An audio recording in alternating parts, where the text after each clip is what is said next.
small, was singing to whom they were in thrall. They couldn't forget Carcosa, the black stars in the sky, where twin suns linked in men's shadows as they pass on by. Their teeth did they gnash, their voices did they bellow, and their sanity melted away, all before the king in yellow.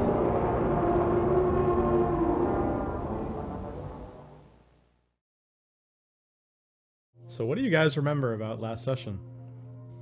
Marcus is mad. Marcus is mad. I forget his name, but we met the multiple ability dependent. Wait, let me go. That was a good joke. Marcus is mad. He needs dex and charisma? What the fuck? Michael Whitwer. Oh, The guy who was restrained to the chair, and then he's like, "Help me!" And then like the orderly like sucked him down before we could. Oh, that was pretty dark. That was pretty insane. Yo, Levner fucking blacked out and shit. Oh my god, I remember this. We were beset by some fine men with gas masks on. Oh yes. And Sure, we encountered an origami tiger at the end of the session. That is true. Levner blacked out, woke up in a truck stop bathroom, and started to. Oh, that was last session? Yeah, It was a long session. Yeah, came back. Danny was nowhere to be seen. He was in the neighbor's apartment. I looked fucking crazy. I showed some tapes to whatever her face is, and she ran with Danny. I was like, okay, that's fine. To Sarah, yeah. And then Marcus got mad. And then I asked for funds to buy explosives, and I met with what's his face? The Somalian. Yeah, the Somalian. Yeah. Yeah, so much happened. Like it was crazy to think that was all one session, but I was trying to have a little bit of a marathon session like the old days to. Oh yeah, that was sick. That's right, it was an extra long one. Which paid off because now both groups, like you guys are both in a very similar spot. I think you guys are coming up close to the end of this chapter. We might even hit it this session. You're trying to put us in lockstep to shake it up when we're done with our little campaigns. Well, it just happened coincidentally, and I've been leaning into it, but yeah. So, but I'm not gonna push anything. So if things go a different direction, we'll yeah, keep because going. if you fail something that's pushed, then it's a catastrophic failure. That means I abdicate as a GM. My time is done. Can you crit fail a pushed roll, or like is there a worse degree, or is it just like a catastrophic? I think it's just Triple the worst, down. regardless. You know what? That'd be cool. Yeah. Catastrophic confirm, It's a like suicide confirm. option. Catastrophe From, like, old confirmed. I'll kill myself on the spot, or I succeed. Or like Pathfinder 1E had that confirmed crits. Yeah, crazy. Um, How did that work? It's like if you rolled a crit and then you'd roll again, and if you would still hit, then it's an actual crit. But if you wouldn't, then it's just a normal hit. Is that how it worked? It's yeah, kind of stupid. I think that essentially is what it was. Roll to confirm.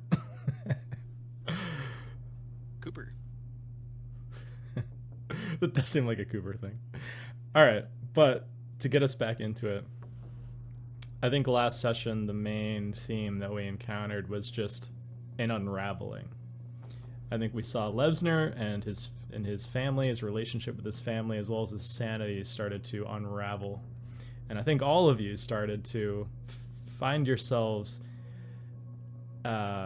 interested beyond your Delta Green obligations and Abigail Wright and what happened, and finding the truth behind her disappearance, even if that wasn't necessarily what was required of you. But it's in this weird gray zone because like these things are seeping into your lives and they're causing you distress, and they're hurting your bonds and fraying away at your sanity. Clearly there is something personal about these highly impersonal, unnatural forces. And we're gonna pick up exactly where we left off, which you guys were in this library, this massive space with like hundreds, not hundreds, thousands of books on these huge metal shelves with like rolling ladders and like walkways and different like dark passageways.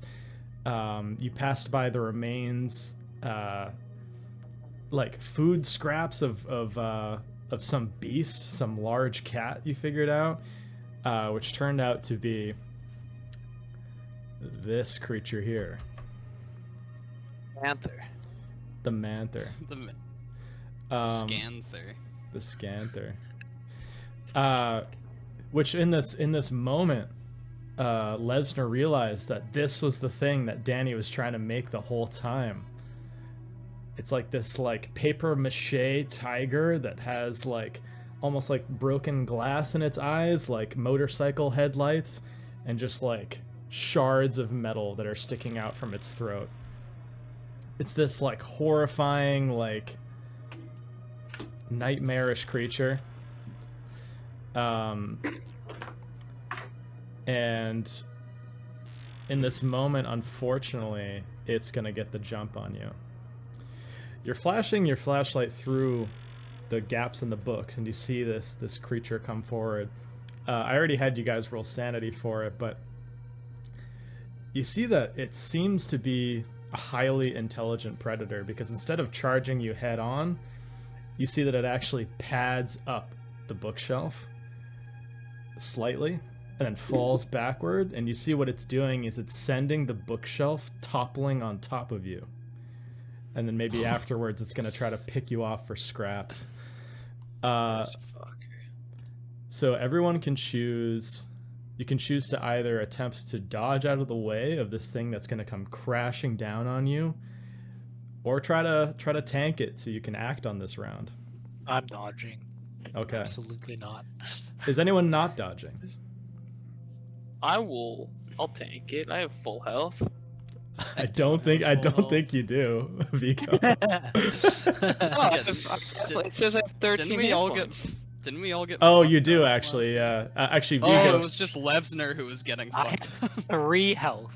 So I have very limited willpower Oh yeah, points. But yeah. Your willpower is kind of fucked, but probably fine. okay. So Vigo's gonna tank it. Did you say you were as well, Reagan? Or are you gonna dodge? Ooh. I think I'm gonna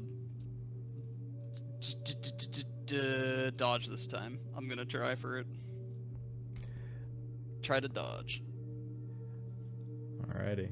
Hell yeah. Nice. Levsner, you can give me a dodge too. Where is dodge again? Is it? Oh, it's actually. It's a skill, yeah. Come on, let's go. Oh no. All right, Lev's just dead. It's fine. Push it. You could, What but could go wrong? No, what could I have possibly I go- believe 30% of dodge. It's fine. What is your HP at right now? 3. Oh my god, this is bad. Oh, no. Oh shit, I didn't realize it was that low. Well, here we go. Here we go. This is for Levsner. Oh no. Wait, what happens if it's double the HP? It's not double, but what happened if it was double? Is that an instant death? So at 0 HP you die. So Oh, currently well I'm Levsner dead. is down, but there is one way that he can come back, which is a character can try to resuscitate you. Like basically your heart stops, they can try to perform CPR to keep you alive. Yeah, but there's a tiger that we have to. Yep. And there's It'd be one. nice if our fucking medical veterinarian guy were here. Yeah, what the fuck? I don't hear any. Does anybody hear any? I roll the window down. Is there anything going on? You just hear loud reggae music from the street next door. The radio alley. Yeah, oh man, that's bad. So Levsner, like, you see that the metal shelf comes down and hits him on his temple, and just blood is now gushing down his face, and he's knocked over unconscious. immediately. So someone will have to resuscitate him Successfully? within a number of minutes equal to his con mod, or he will die. Con modifier. How do I find my con What's your- mod? It's just your con score, actually. That was a bit of a misnomer. 8 minutes. So you have 8 minutes to resuscitate Is him. con your lowest stat? It is. So it's And not they're much on time. Mode. Good luck, Oh, that's Fuck. brutal, though. All right, this is going to be for Vigo, since you wanted to tank it. dude. Remy Also not Remy, 5. Fucking Oh Richard my god, is that's getting son. dragged through the mud. Holy. Yeah, so just imagine in this moment, this Wow. massive bookshelf falls on you. All these books as well, like heavy textbooks fall.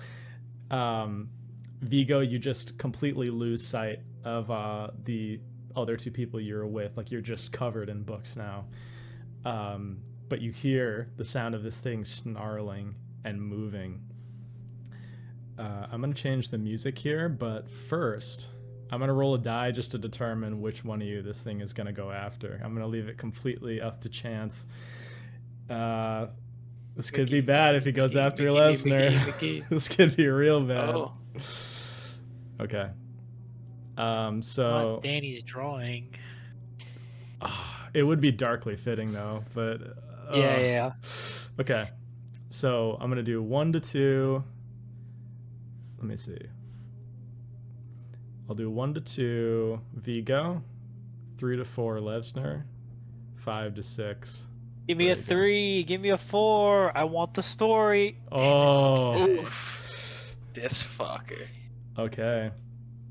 The So tank. it almost makes sense because like you choose to get hit by the thing. Maybe you like just sort of stand there and like move slightly. You're trying to position yourself, and you're like the one that's standing in this moment, and you see it pads across. Like you see below Levsner's like sort of broken and injured body lying beneath the shelves, and this thing just pounces on you. So I'm gonna make the roll, because you're gonna get to see the roll before you decide if you want to dodge. But it has the oh wait, you tanked actually, so you get your turn first. I forgot about that. So you see this thing coming towards you like it's about to attack, so you actually get to act because you took this damage. So what would you like to do? Okay. I'm thinking about making a melee weapons attack. Do I have my crowbar? I don't really remember last time. I did. I definitely had it last time, and I made an attack and it rolled 100. I fumbled. I don't remember the results of that. I don't if that cost me the crowbar. I think you still have it. It just flew out of your hand, so you could have picked it up. Okay. I think he would have picked it up. I think he would have wanted that. And I'm gonna go clobber this cat. It's not made of actual paper, right? It's like it doesn't look like the. I think I'll clobber it. I'll save the matches for later. It looks like it is made of like dripping wet paper mache. Something that looks like maybe razor wire or like metal around its neck, and it roars, and the roar almost sounds like a motorcycle like revving up, and you see its eyes are like shattered glass, and as soon as it begins to move towards you, light beams out like its motorcycle headlights, and it focuses on you, and it starts to make its way. So would you like to use the crowbar? Yeah. Okay, give me an attack roll with the crowbar. I don't know. Bro, tame it and ride it like a motorcycle. Oh, fucker. Damn. Oh, Mastiff could have tamed it. okay, yeah. You take the crowbar and it just impacts on this like metallic side of its head. Like, because it's paper mache, you almost think like it's gonna just go right through it, but it like hooks on the end of it, and you're like sort of fighting it, trying to get your crowbar free. Which is gonna take us to the top of the next turn, to this tiger. Oh, this could be fucking brutal. I'm gonna roll for its attack. That is gonna be. Let's see. I get to see it before you choose, right? Is that how that works? Yeah. Yeah. So let's see here. So it's Maul. Okay, so I have to roll under a 55. Oh, it's a critical. Oh no. I think I'll dodge. Still dodge. Good man, good man. All right, please succeed. This could be fucking brutal. Oh man, I only have a 30. Okay, well. Oh! No. Oh shit! Amazing. Oh One in a shit! thousand. 1 in 1 in 22s. 10,000? Question mark. Oh shit! 10,000. Yeah. 22. Let's go. To have Wow. the same number Woo, pop up the twice in rush. a row. That is amazing. That is so lucky because I was so nervous. A critical maxes your damage on that die that you're rolling, so it would have done maximum damage against you if it succeeded. I think Vega has like like in like the first Spider-Man when he has like that, like the punch comes and he like, I don't know, I think he has some like matrixy shit where he just like has like the perfect reflexes to just like barely like dodge out. Like he sees it's coming, he sees it's targeting him, and he just barely like slips away just enough to avoid getting mauled. That's so fucking lucky. That's crazy. That's amazing. Wow. And this thing is like on top of the bookshelf and it just roars at you. And your vision is all of a sudden kind of like overcome by this bright white light that's coming from its eyes as it's like revving / roaring as it's coming closer to you. And something else weird, very weird, starts to happen. In the afterglow of this like beam that's almost focused on you, you see around it these white, pale faces with dark eyes and indeterminate features start to appear amongst the bookshelves. They appear in between stacks of books. They look down impossibly from hundreds of feet on top of the metal shelves. And they're just sort of watching you. I'll have you give me a sanity check. Another strength.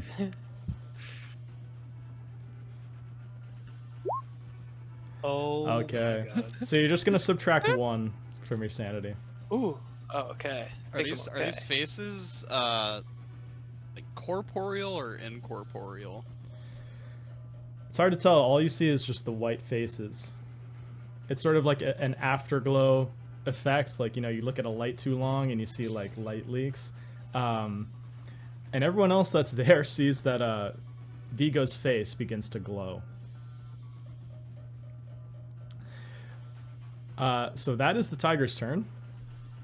I believe next we go to Reagan, because you have like a super high dex, right? I mean, mine's kind of middling. It's a 50. Okay. Or 10 times 5 is 50. That's Okay. what mine is. Oh, you guys both have 50. Okay. So we'll say, just to keep it easy, because Vigo just went, we'll have Reagan go, and then we'll have Vigo go Okay. after. What was the difference between the like controlled burst and the fully auto for the? Yeah, so a controlled burst is just like the regular shot, and then if you want to go full auto, it is, you have a 10% lethality, which means you rolled a hit, and the damage is you roll a D100, and if it gets below 10%, it's instantly killed. If you roll, otherwise it's like the 2 digits of the D10s are added to make the damage. So it's quite dangerous. What's the downside to using the fully auto? In this situation, I don't think there's a downside. The only downside would be like if you had like allies that were like in the range that could be affected by it. Okay. Alright, I guess I'll go for this full auto attack with the M16A2 rifle. Okay. Alright, that would be a failure, actually. Oh my God. You we're getting can't smacked. you can't push in combat, can you? I've actually been allowing it because Delta Green is a bit more of a brutal system. So if you'd like to spend, I've been doing pushes as 1d6 willpower. So if you want to spend 1d6 willpower, you can push. It just Maybe a not. fa- I'm at like half of my willpower. yeah, yeah. It adds a bit of a cost to it, and a failure might be like your gun jams or you're out of bullets, something like that. So unfortunately, that is a miss, but a rare increase in my firearm skill. I know, which is kinda 80%, sick. crazy. It's going up to 81. 81 after this session. That is insane. Okay, that takes us to Vigo. What would you like to do? You now have sort of like stock of the situation. You see these odd faces that are now appearing around you, which Reagan, like, we see from his perspective, he doesn't see them, but he does see that your face is starting to glow. Bunch of weird shit is happening. So what would you like to do? You also see Levsner is down and appears to be gushing blood from his head.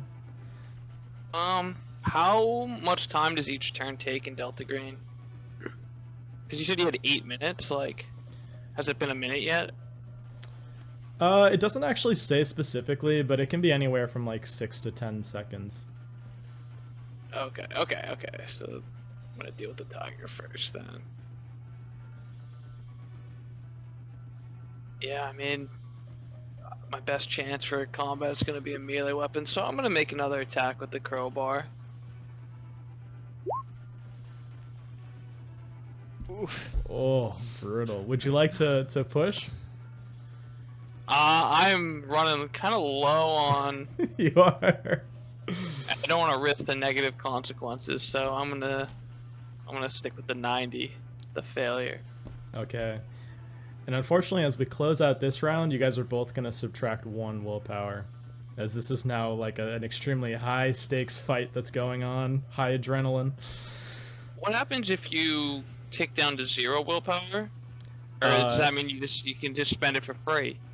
Because you're unaffected. You can't succeed at any tests, including sand tests. Yeah.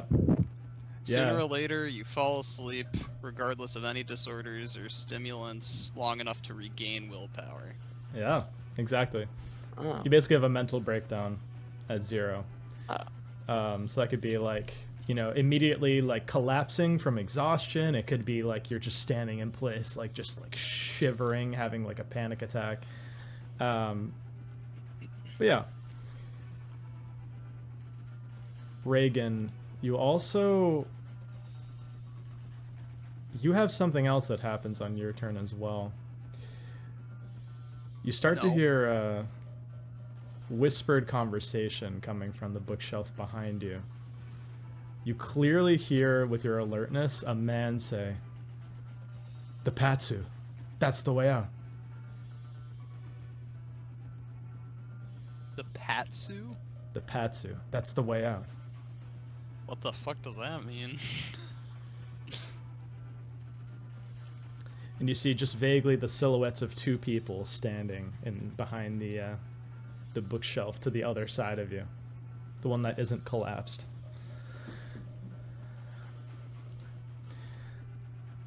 So this tiger turns and it's going to now try to attack Reagan. So I'll let you see the roll before you decide if you want to try to dodge. It has to get below a 55. Oh, critical failure. That's crazy. Wow, he's all over the board. So you see this tiger is like kind of imbalanced. Now that it has this crowbar in it, you see it's kind of sliding awkwardly off the side of the metal shelf. And it's like its attention is torn now because it also hears those 2 people behind the bookshelf. So its head turns. The beam is shot through this bookshelf behind you, and you see clear as day the faces of Abigail Wright and a man that you don't recognize. You see a man in a bathrobe with like tattoos around his neck and like a military buzz cut. And as soon as the headlight flashes through and they're both illuminated, they start to bolt through the library. Can I catch what direction they're fleeing in? Yeah.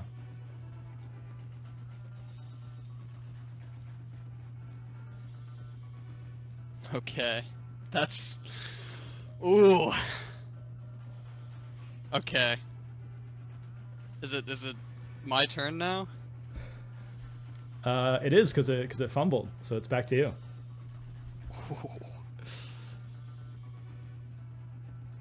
All right. What's your M name, Vinny? Mikhail, Agent Mikhail. Mikhail, on me. Reagan goes and like goes up to sorry, I'm so fucking bad with names, man. Maynard. Yes, Maynard. Richard Levner, also known as Maynard, goes and like grabs him, and kind of like army carries him, you know. And I don't know if just picking him up would be my whole action, or what? Okay, I'll ask first. Would picking him up be my like turn? Yeah, I think probably picking him up and starting to run in their direction would probably be your turn. Are you trying to like sling him over your shoulder, like kind of like properly carry Yeah. him, or like drag him? I think I'd need to properly carry him in order to like truly get him out of here. So here's what I'm gonna do. With my epic perception, I'm gonna note what direction I need to go in, kind of like signal Yeah. to you, Vinny. Like, go that way, flee. He's gonna crouch down, put his hand on Levsner, not pick him up yet, and he's gonna. Hopefully, I have this. I think I have this. Let me double check. Yeah, he's gonna pull the pin off of a smoke grenade, Oh shit. and to just toss it to give a smoke screen for us. Yeah, you see, you now see it too, Vigo. You see these two people fleeing. One appears to be Abigail Wright, exactly as she looks in that picture you guys have. You see the other man appears to be a man in a thick woolen robe. Almost looks like a bathrobe, but it's like old and like moldy. And you see on his neck there are tattoos of Mr. Toad and the Cheshire Cat from Alice in Wonderland. And they're both running together. However, as soon as Reagan points this out to you and you look, you see the face of the clown emerges from behind the bookshelf. Give me a sanity check. Come on, Vigo. Oh, a nice 77 fumble. Does that matter for sanity? For this one, no, actually. So it's only one, so you're fine. Wow. Best fumble I've ever had. But you see in this moment, like this clown face all of a sudden appears, and you're like, oh fuck, and you step back. At the same time, the cat hits over that bookshelf, and it collapses, and there's nothing when the dust settles. You just see the two figures that are fleeing into the distance. They're now actually more clearly defined because there's nothing blocking your sight of them. What would Vigo like to do this turn? Well, I'm gonna use my movement to run in the direction McGee was gesturing. But can I also loose a shot off as I'm like running away? Yeah, it's just going to be at a -20. Because you're fleeing. Yeah, I'll loose it off anyways, just cause. I actually love the fleeing rules in Delta Green because they're so simple. It's just, if you want to attack while fleeing, it's a -20, and the creature gets a -20 to attack you. Super simple. Oh, okay. Amazing. That is very simple. Yeah, unless you want to try to like do an evasive maneuver on your turn to try to lose it, that's just how it will work. So great, you want to try to shoot it? Yeah. Okay, give me a firearms roll. Guess this will be minus. This will be okay. Fuck, that's a fail.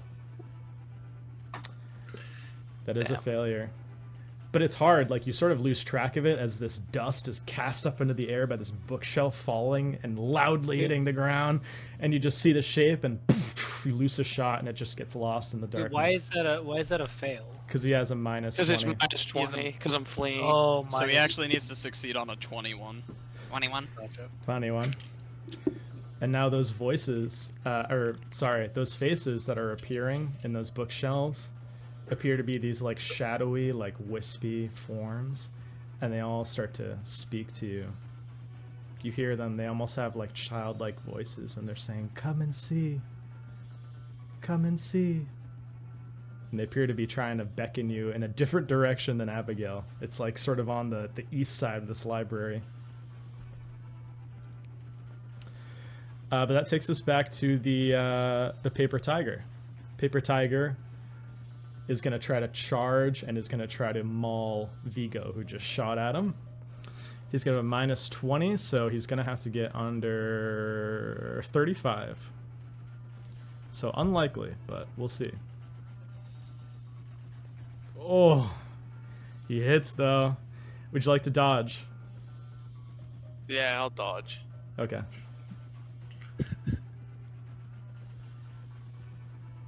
Oh, Oh my God, Vinny! Oh no. Everything. Oh no. We've failed so many times this session. Oh. So many All of them, I fumbles. feel like all of them have been critical failures too. What is happening? Oh, That's crazy. That's so bad. that is rough. Can you Vinny's carry gotten like two some critical Agent McGee? failures and one critical success so far. Yeah, Can so you carry both of us, like one on each shoulder, McGee, if need be? so a critical failure on a dodge means that an additional thing is added. So it means like you either fall down and you go prone, you lose your weapon, something like that. So I think in this moment you trip over some like large encyclopedias that are on the ground. You fall backwards, and like the fall doesn't hurt that much, but it's the maul that's gonna fucking hurt, because you see The this thing comes. The shame. This thing has its claws and it just places them on your chest and starts to rake down. Yeah, I'm gonna roll, but what is your HP at right now? Oh, you're fine. You have 8. like 13. Oh, you have 8. Okay. Oh yeah, I tanked that hit earlier. Okay. You got me excited. Oh no, you're dead. You're dead. Okay, so that's five hit points that you're gonna subtract. That's okay. I still have 3 left. You still have 3. Where Richard started. But this thing is on top of you now, and you're now prone. This thing Oh my. tears down your chest. There's blood just coursing Tyler down didn't now. expect a TPK tonight, but that's where we're heading. It was definitely a possibility with this creature. So I'm letting the dice I fall kind where of they jinxed may. it earlier. I texted Tyler. You did. That you literally said like- this. TPK by origami. Yeah. So. Okay, so that's gonna take us. You use dodge, so we'll go to Reagan, and then it will be back to the tiger again. Okay, so fuck. Well, I'm in like a smoke screen right now, right? You are in a bit of a smoke screen. It doesn't like instantly fill the room with smoke, but you see it's starting to like waft out. Okay. So can I see what's going on with Vigo over as it's beginning to cloud up? Yeah, you see the thing is over him. It has its claws in him, and you see in the distance Abigail and this guy are getting further away into the library. Fucking shit. Hey, kitty cat. Yeah, give me a roll. All right, come on, man. Full auto. That's a success. Okay. All right, so I rolled a D100, or should I roll 2 D10s, right? So I have some bad news for you. Huh? You fire the bullets, and they pass through this thing like paper. Vigo. Into Vigo. They pass through like paper, and this thing's head just turns over towards you, and now you get illuminated by this motorcycle headlight. It seems to have no effect against it at all.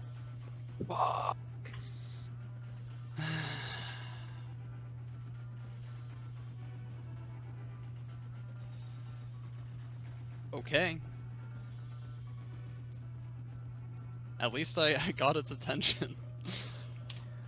That Come is on, true. smoke grenade. At least fucking. Yeah, it turns towards you. Now the smoke has like sort of wafted a bit out, so it's gonna have a minus 20% to try to hit you, because you're sort of like, I assume you're probably gonna be like dodging and weaving between different bookshelves, right? Like trying to avoid Yeah, it. I think it's best. Maybe it's best to just to leave Levsner like under the cover of the smoke while he's trying to while Reagan's trying to deal with this thing. This is tough. Okay, so it's gonna roll again. It's gonna have to get under, what did I say last time? 35. Let me see. It's gonna have to get under a 35 to hit you. Okay. Oh my god. Oh, Oh no. Oh boy. But do remember, you do have your armor, so that's gonna subtract. I do. I think I might tank this one. Okay, so it's gonna be. Actually, you know what? I'll type this out so it actually rolls the whole thing.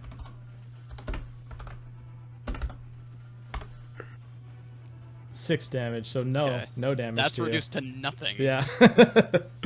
So you see its claws Fuck come yeah. down, and it tries to rake you across the chest like it did with Vigo, but it hits the body armor you have on, and you see just like the bits of Kevlar that are being slowly torn as this thing is like trying to reach you. That is great. So that's gonna take us back to you. Okay, so I'm assuming that like that little encounter, like after leaving Levsner behind, he's put some distance between him and Levsner, Yeah. and now he's. And the good thing is too, now that you guys are in close proximity, you don't have a penalty on attacking it, which is good. If you use a firearm, you'd actually get a plus 20% because you're like point blank. 20 plus 0 is still 0. Can you like move as part of your turn, just to some extent, like Yeah. without using your. Yeah, it just like it has to just be like a few steps or like a minor move, but. All right, like how many meters do you think? Why are you asking? What are you thinking? I'm gonna use my ultimate move, Paper Shredder, by chucking a fucking frag grenade. Here. I love it. Yeah, I think that's reasonable. Like throwing a frag grenade and like ducking. Yeah, for cover. I could move a little bit and toss it like right behind the creature, to at least get somewhere out of its fucking radius. Yeah, I'm just thinking. I'm trying to think because like I think that there would be at this close of a range, there'd be some chance that you'd maybe get hit with shrapnel.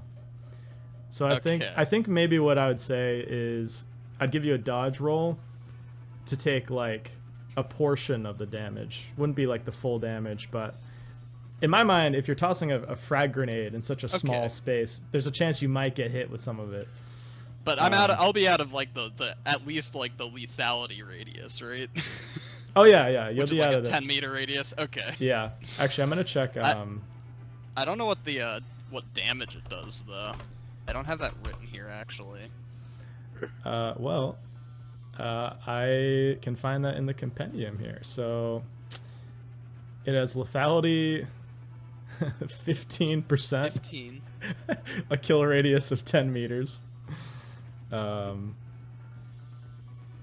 let me just make sure that I get the kill radius rule correctly, because it's works in an interesting way.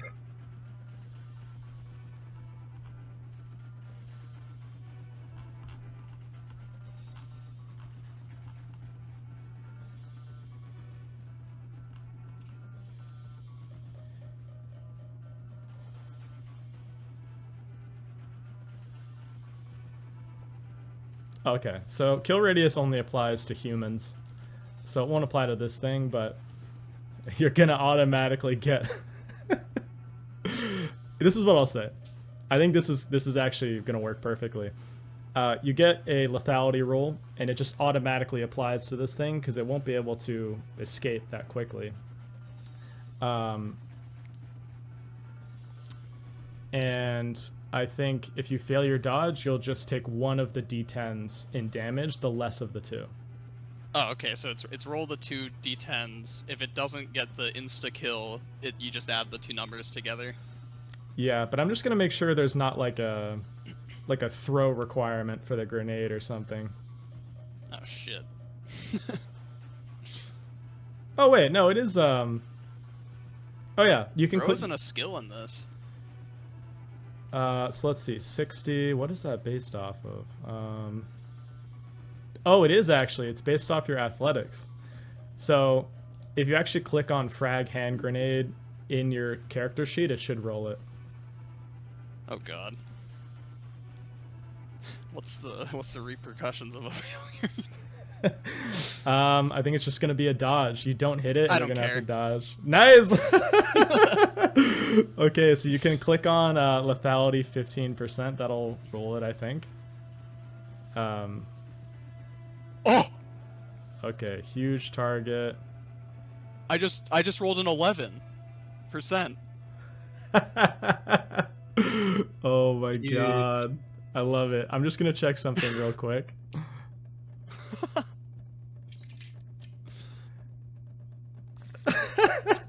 Yeah, okay.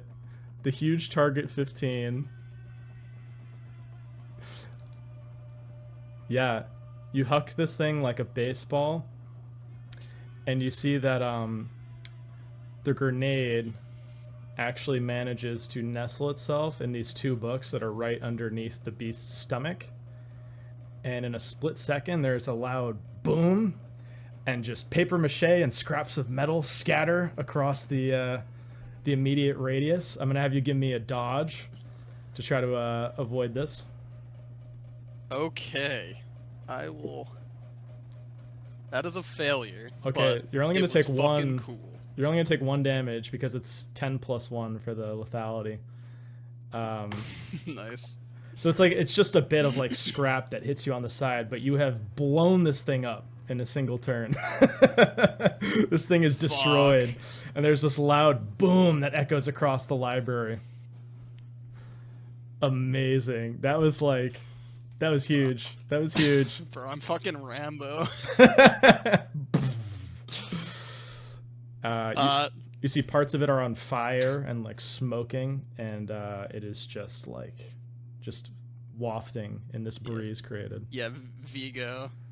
The last thing you had seen was Reagan get the attention of this beast before both of their figures just fading into this this ever-growing cloud of smoke. You hear like this loud concussive blast, almost shattering your eardrums, and then nothing. And about 30 seconds later, you can just see the silhouette of Reagan Let's go. hoisting hoisting Lebsner on his back This is so badass. out I of love this it. fucking out of the smoke cloud. I fucking love it. If you guys can make it out, I can heal him. But Hey, we have some other people who might be able to help if we follow them. So because of how much time this took, and because there's now a source of smoke, I'm gonna need an alertness He's roll dead. at minus 20% from Reagan to try to find these 2 figures. Okay. So it's gonna So have to I'm roll trying to under beat- 60. Oh. I believe. That is a failure then. Okay. Would you like to push? Whew.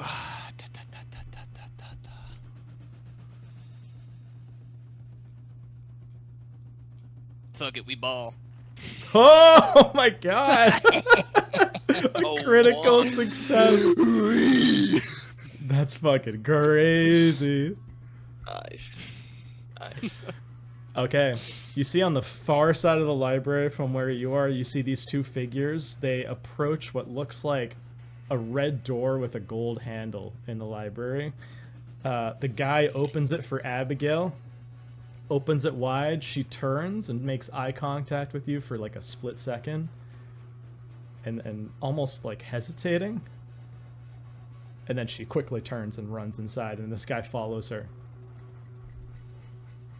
Yeah, fucking pick up the pace. I can't like sprint right now because I have have a downed companion hoisted over me, but I'll pick up the pace a little bit to follow where they went. You said that did they turn a corner or did they go through like a door or something? They went through a red door on the far side of the library. You know that by the time you reach the door, you will need to do something about Levsner or he will die. It's going to take you like 5 minutes just to run where they are. Oh my god.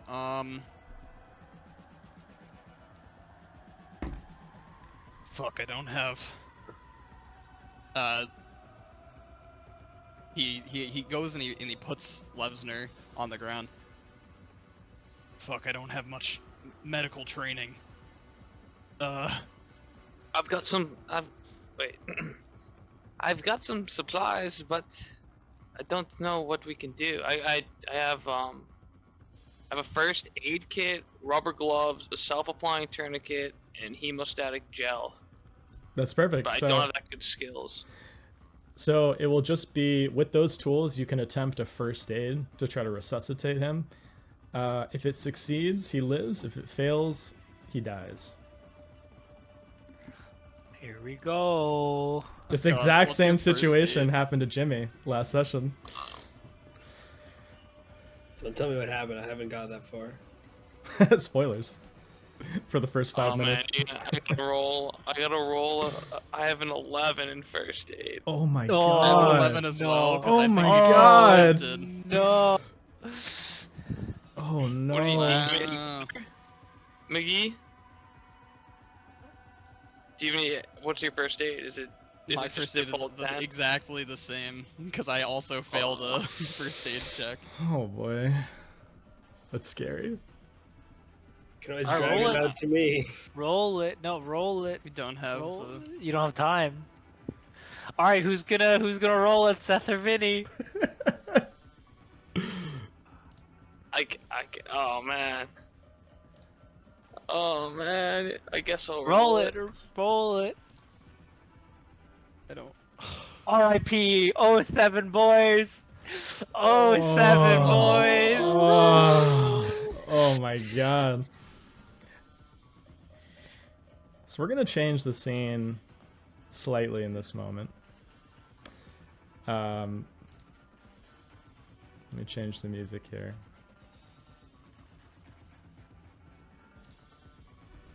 Yeah. Just like that. That's so sad. Another single mother on the streets. Oh god. Not even.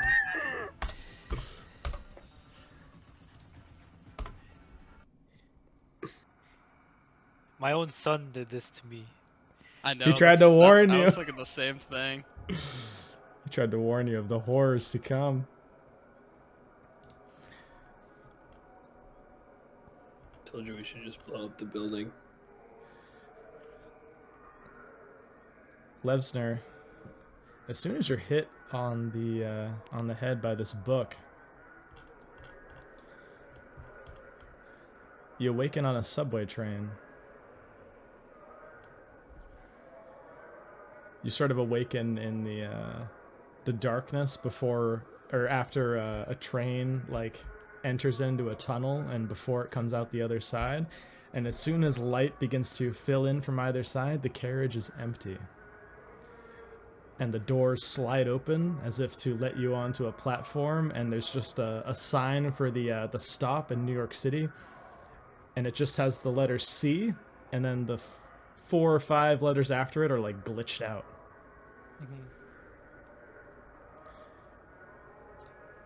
What do you do?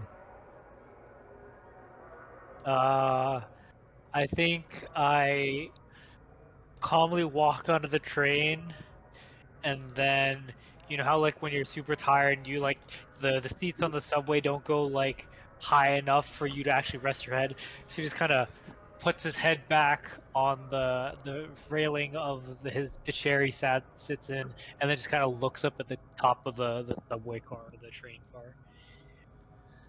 Okay. Does he leave the car or does he stay inside for now? Oh, I thought the car was coming up on the. He's not on the platform, right?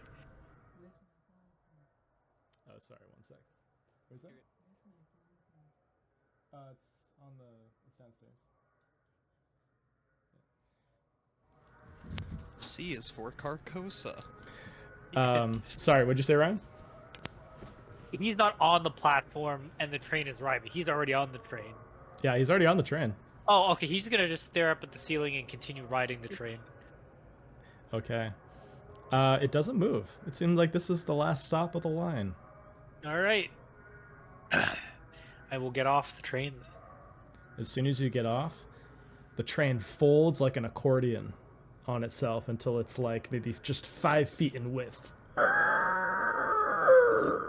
it What is stops this there. yellow submarine shit? Have you seen the Yellow Submarine movie? No. Okay, it's very trippy. It's the Beatles, so And there are these large archways. It seems like a very ornate station for being in New York. And they open out onto a street above, and all you see is just bright light shining to beneath. Would you like to go towards the light or stay down here? yeah, go towards the light. You walk out to an empty New York City under an empty sky. You've never seen the city this empty. Empty streets, empty shops, empty vehicles left in the middle of the street. You call out for someone, anyone, but the silence echoes around in your head. Somewhere, vague voices beckon you on through these empty streets. And eventually, you find yourself at the water's edge. And across the water of the bay, floating, is a stage. There are figures standing. There are faux Doric columns. And a group of thespians that are moving with careful intent.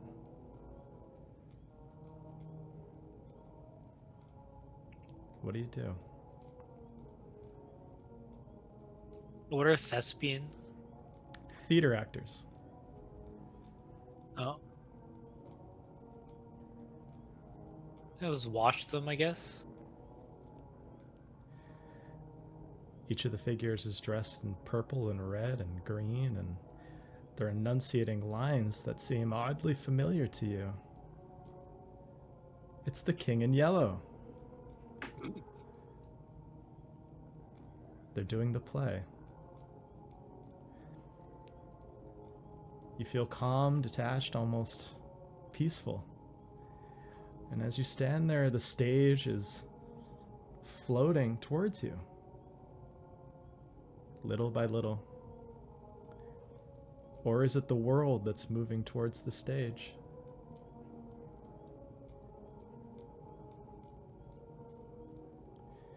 You begin to see people floating above the water. Phantom audience members in some impossible space. Beyond, and at the same time here, faces attentive to the performance. That's when you see the man in the prompter hole on the edge of the stage. His head sticks up and looks at you out of a small curved wooden opening. And you see he has terrible yellowed teeth. And he wears white clown makeup. And he sees you looking at him. He has these painted eyebrows like a vaudevillain actor. And he mouths a series of words to you. We don't hear what he says, but we see you nod in response. He knows your name. He knows your son. He knows your girlfriend. He knows your first love. He knows your mother. He knows your father. He says their names just as he says yours. You know it's your turn now to join the show. The man in gold, the woman in green, the old man in purple, the boy in red. They're all here.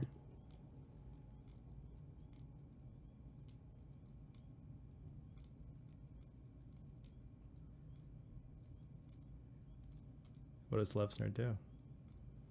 I think he walks towards them.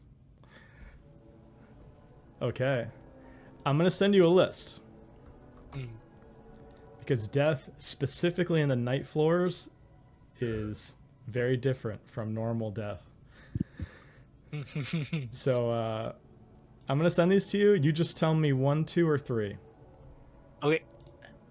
Which one sounds fun? Let me number these so it's a bit easier.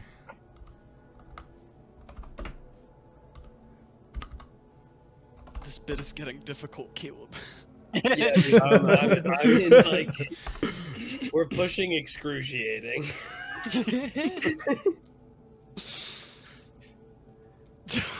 My thumb is cramped up. Oh, catastrophic failure. 1. Okay. Oh man. A shatteringly loud noise, like a gong, sounds across the bay. No source can be found for it. Distant drums and flutes sound. And a feeling of dread fills you to your very soul. As you step on stage, what does this moment look like as Levsner joins the masquerade? I think he somehow seamlessly joins the performance as if he knows the choreography, but he has no idea how he knows. I love it. It's so crazy. And all of a sudden we see one of the actors places a crown on Levsner's head. There's like a dais and a throne, and you sit on it. And all of a sudden you have this urge to scream, and we just cut to black.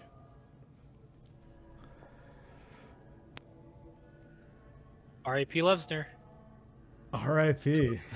I had to do the other side to even That it hurt. out. Yeah, I know, honestly. That was like several minutes. Ow. You guys were really dedicated that bit. I thought 07. We have to respect our fallen comrade. Vinny turned off his camera so he didn't have to do it. Which is chicken shit. Oh my god, it hurts so much. You guys are true soldiers for that. It's my fault. I didn't go with him. And rest in peace, Levsner. Oh my god. Ugh.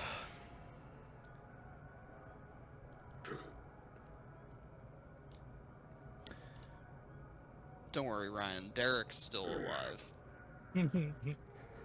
For now. But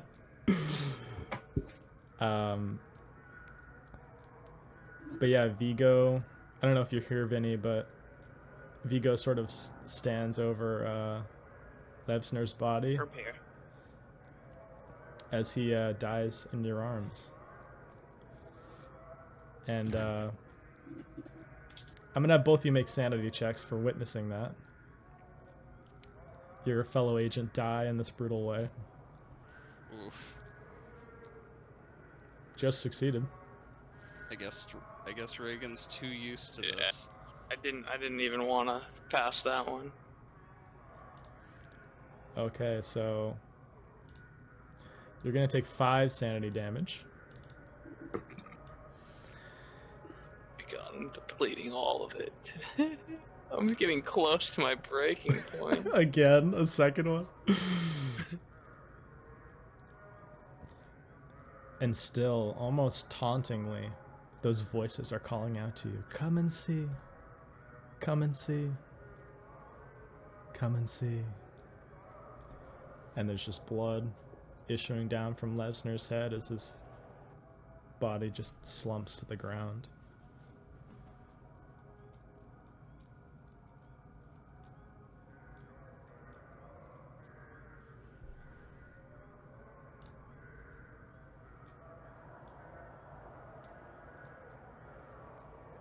In our line of work,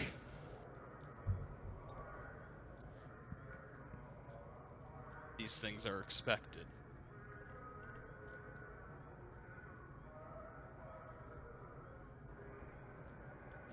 And an hour line of work, considering how hidden, secret everything is.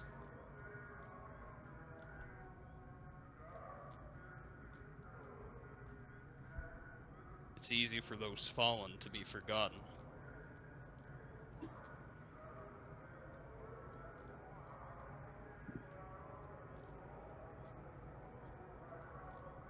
But damned be if I don't try to have them remembered. Reagan, like, kneels down on probably, like, the other side of Levsner from Vigo, and begins digging through his pockets to see if there's anything about the real person that's hidden behind this Maynard moniker.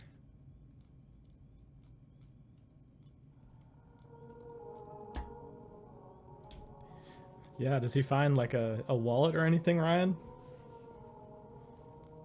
I don't think he would bring any identifying information with him to this. I mean, he has like his actual.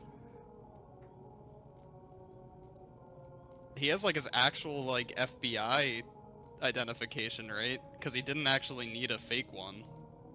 No. He got a fake badge. Oh, he did get a fake badge? He just has a fake badge. So like he would bring his fake badge, but I don't think he would bring any of his actual stuff with him. Which Well, is kind of regardless, even if there's nothing, he's gonna just grab any sort of identification. Is there any like personal belongings he has on him? Jewelry, Oh wait, hold on. keepsakes. Wait. I think I have something in his character sheet. Is he a prison wallet Because kind of guy? even if it's difficult, even I if think- it's impossible, Reagan's going to try. I would say then he has the picture of Danny in his like breast pocket or something, and that's it. Okay. And I will say the He's part in of love the with a corner. child. Oh, actually, no. That's fine. He didn't get attacked by. I was gonna say part of the picture is ripped from a claw of the lion, but he wasn't attacked by the lion. So, yeah, just a sort of a part, like the corner of the picture of Danny and him together on the front porch has a little bit of blood like seeping into it. Alright, well he grabs his fake identification and grabs this photo of him and Danny.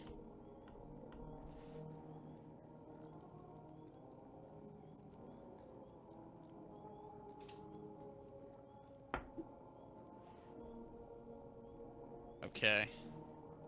I mean, I'm assuming that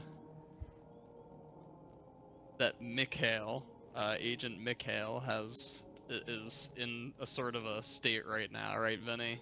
With his Yeah, like he's, sanity like- damage. Just like sitting down, and he's just like still like holding. He's got like his like medical gloves on, and maybe like a syringe or something. He's just like still holding it in his hand. He's like covered in blood, and he's just like staring out in the distance, like mumbling to himself, like just kind of like trying to like come to terms with like reality that this person just like died in his arms, and there was nothing he could do.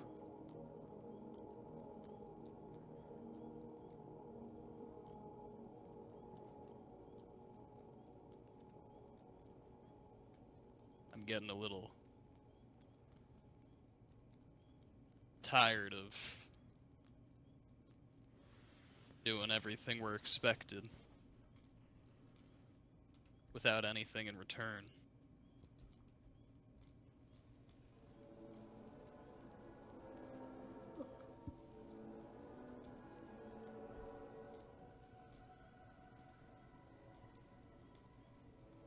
Ah.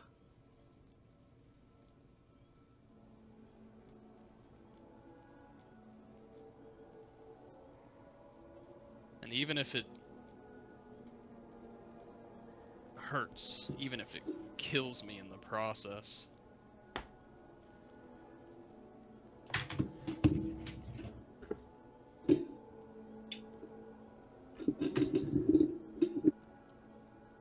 I would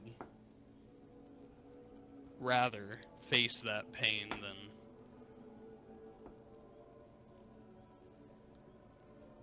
have a false name to a very real face. Reagan holds out his hand kind of just across Levsner's body from, I guess, Maynard's body from Mikhail. In a handshake.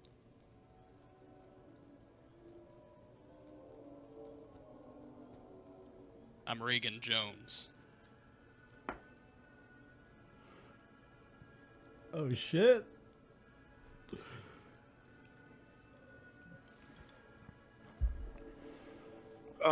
He's doing this to Mikhail. Yeah.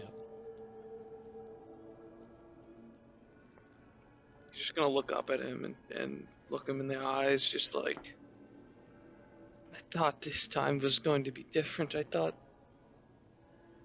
I could help someone for once.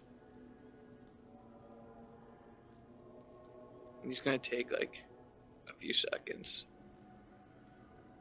but eventually he'll take his hand.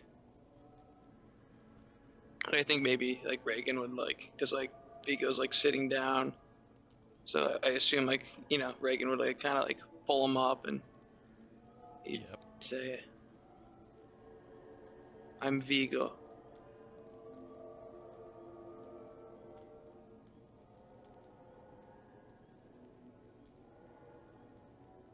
I'm sorry we had to meet each other under these circumstances.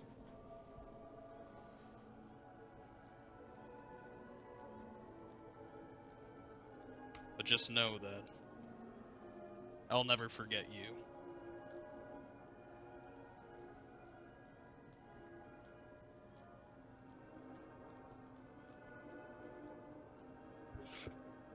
What do we do now? What can we do? Well,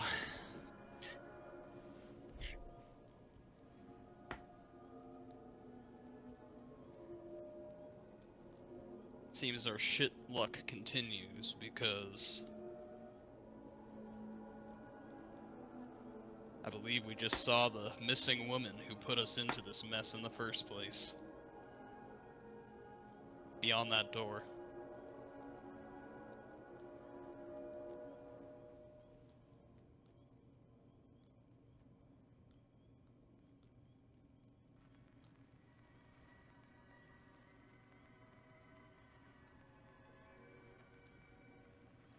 What about Agent Maynard? Are we just supposed to leave him here like this? I mean,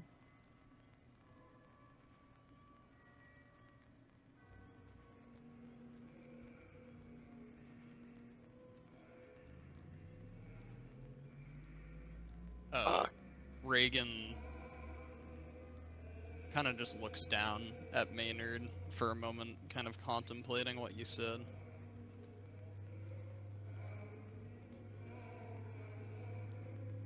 Maybe not here, at the very least. And instead of that fireman carry that Reagan had carried him with before, he kind of just picks him up in front of him in his hands.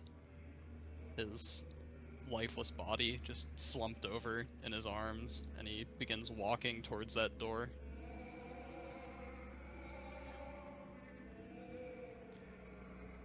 Your hand touches the gold knob. the same exact door that or the same type of door that you saw entering the smoking lounge. And you open it,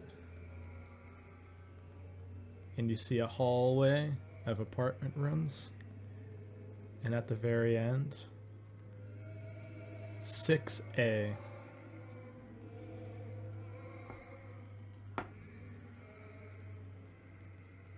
The apartment you learned was Abigail's.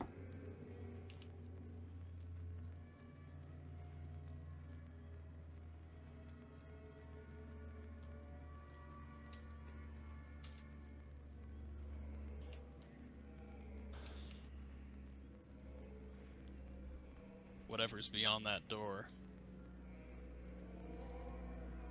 You ready to fucking finish this?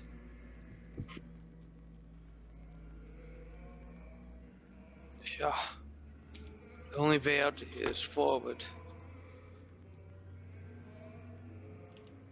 There's a pain suddenly in your head, Reagan. A bit of blood comes out your nose that you wipe away. And you have a flash in this moment of someone's hand, a female hand, crossing out all the 6s in a phone book.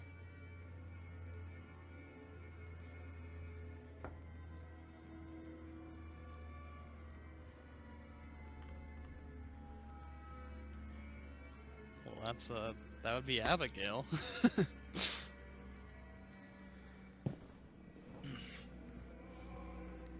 Just like a little ping of pain. Wipes the blood away from his nose. Well, let's see if all of this was fucking worth it. He opens the door to 6A.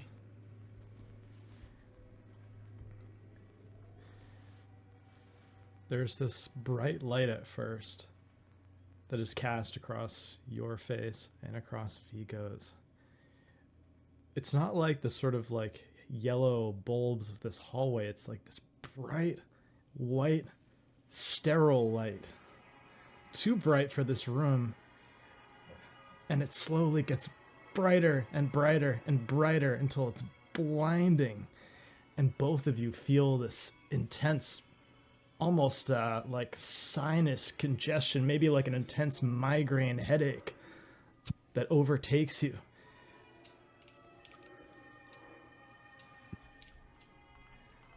And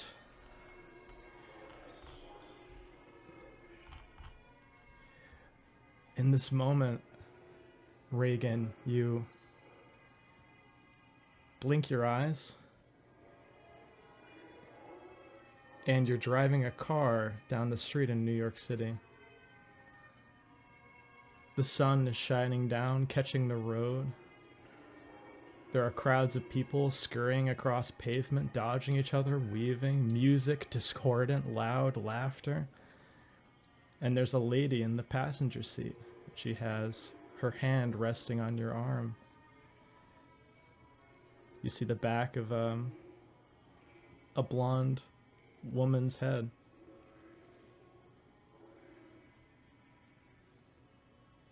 You see she's cradling a package in her lap.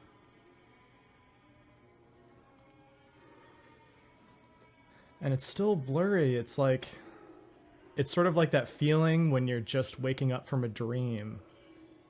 And there are parts of the dream, which seems to be this hallway, and this 6A room is like the dream, and you're now waking up into something else. And there's this woman there. What do you do?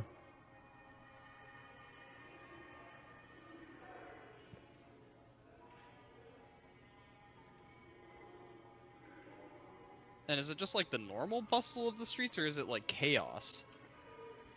Normal bustle of the street, but it looks to be Times Square, so it's just mobbed with people.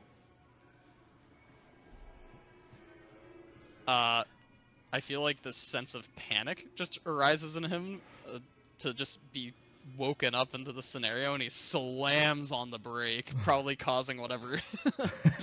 I mean, it's probably pretty stop-go traffic in the first place, but whatever yellow cab is behind him just goes, "You asshole!" And the figure in the passenger seat drops the package she's holding and sits straight up and looks at you, and you look into the eyes and the face of Abigail Wright. And she looks really confused. And she looks all of a sudden extremely intent at you, and she's like, "What color are my eyes? What? What color are my eyes?"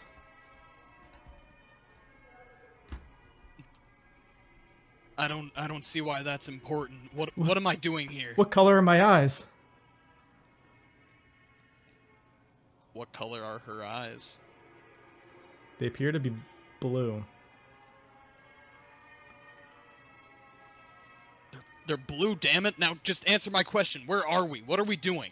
You see her eyes take on a deeper shade of blue when you say that. Give me a sanity check.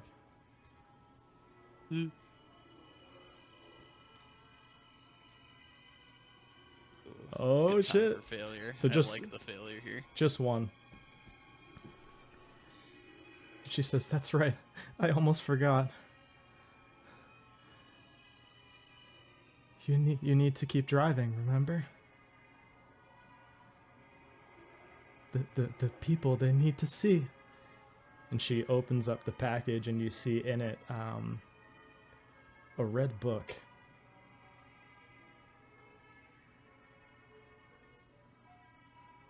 Everything. Wars, money, sex, life. We're all just here to surround it. The play happens to keep itself going.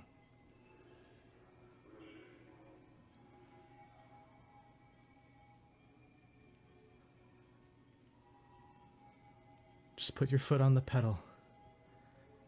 It won't be hard.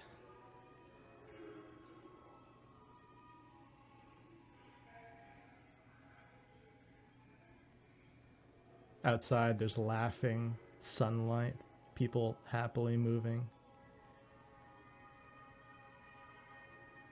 Do it. Drive into them.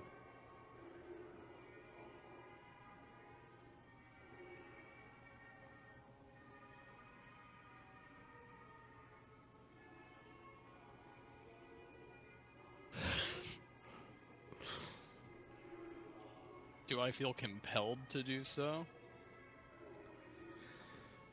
Let's see. Do you want to leave it up to chance? I think so. Give me a sanity check. If you fail, you are under her sway a little bit. Okay. That is a success. It's weird. You To all those people? You're fucking crazy. No, I'm not. Remember? We're the only sane people here.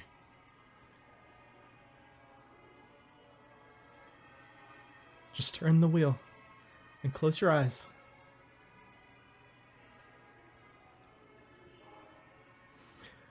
You see with your high alertness, there's a building next to you that you don't remember from like the New York City you know. That's just this massive like Greek style building that says Government Lethal Chamber. Government lethal chamber? Government Lethal Chamber. She's like, just turn right. I see them now. The people on the steps. We have to send them a message. Oh.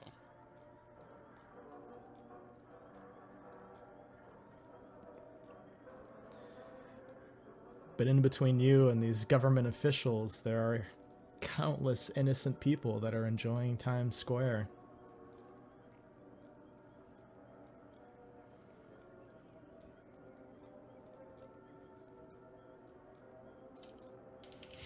Oh god.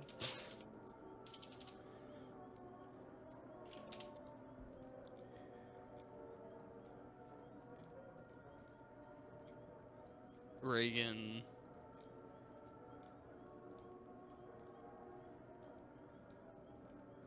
unclips his seatbelt and says, "Then do it yourself." And he steps out of the car, just like in the middle of traffic, and is still drawn towards that building.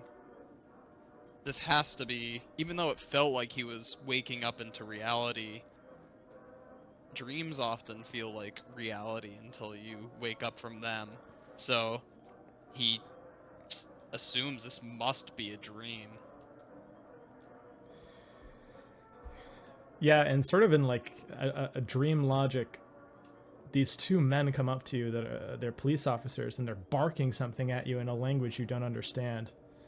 And they're approaching you, and they have their hands up. And on each of their uniforms it says Ert Zena. And he's putting up his hands, like telling you to stop, presumably. You see Abigail gets in the car, and she's starting to wrench the wheel to the right and like pedal to the metal just straight into this lethal chamber. What would you like to do? So he probably stops when these officials try to stop him, confused by what they're saying. Also, how do you spell Ertzena? Can you type that yes, this is how you spell it.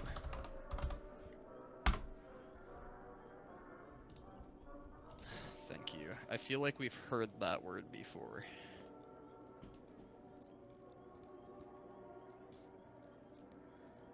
Okay.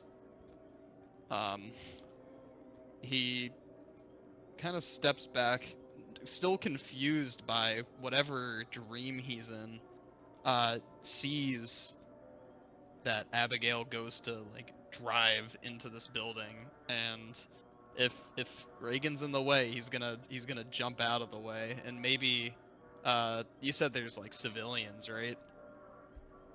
Yeah, there's like a dozen He's going people. to yell, probably in a language that they don't understand, or maybe in a language they don't understand.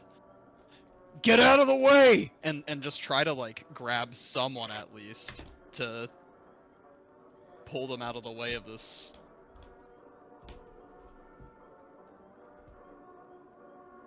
Grab him before she drives.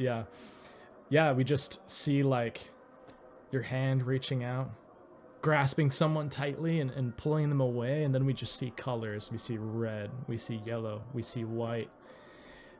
All of a sudden we're somewhere else. We see there's this smiling face over you. It looks to be like a weathered, like, looks to be a man, maybe like Indian ethnicity, who's standing over you. And just in this moment, he's like, "Do you believe that there are times at which you must take the law into your own hands and dispense justice as you see fit?" And we cut out and we just see like the car just collides with people. They're screaming, and all of a sudden there's like Abigail's peaceful face sleeping beside you in the car again. And then it cuts again, and you see the blurry faces of like nurses that are tending to you. You see your body is like riddled with glass shards. And that man's voice again. "Do you believe that the slaughter of living sentient beings can suddenly and dramatically change you, physically or psychologically?" Darkness again. Soft, soft darkness. Sleep.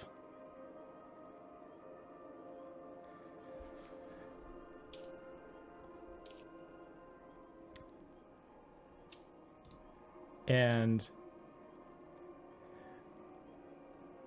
I'm going to send you something. I'm going to send you 3 different things. You're going to tell me 1, 2, or 3.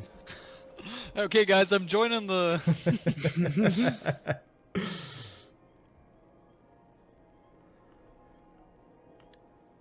Let's see here.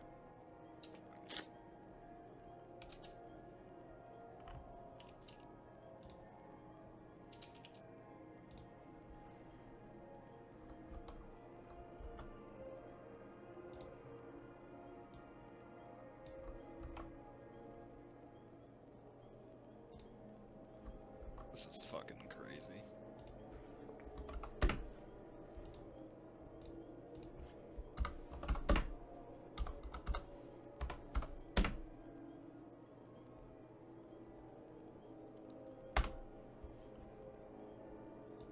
Alright, let's see it.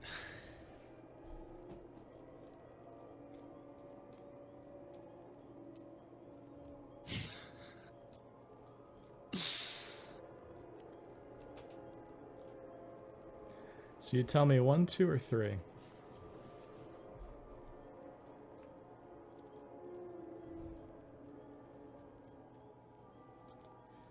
Ooh. Those are some juicy choices. Just keep in mind the flexibility of the verbiage there. So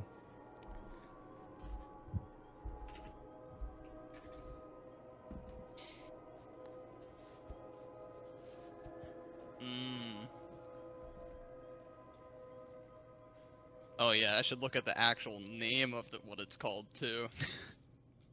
yeah. I think the answer, the route that I'm going to choose for Reagan, is number 2. Excellent.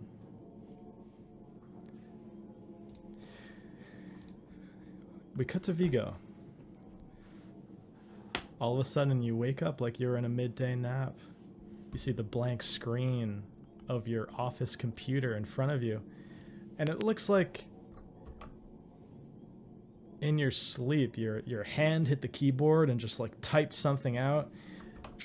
You see this across the screen, typed in Times New Roman.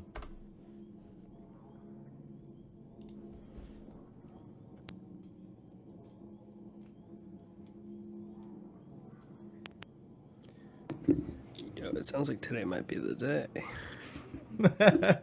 Yeah, would you like to tell us what it says for the future listeners of this? The day has come, the day has come, the day has come, the day has come, the day has come, the day has come, the day has come, just repeated without spaces, Mm-hmm. all smashed together. You stare at this blank screen in front of you. The lab around you is dark. The corridors, the halls, the rooms, all dark. And suddenly you're made aware of a ticking noise like a clock.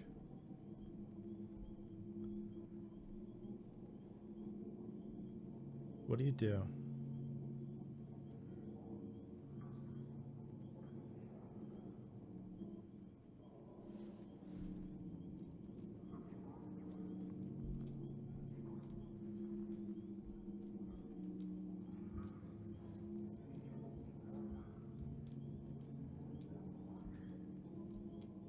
But also to try to find this ticking noise because presumably it's coming from a clock.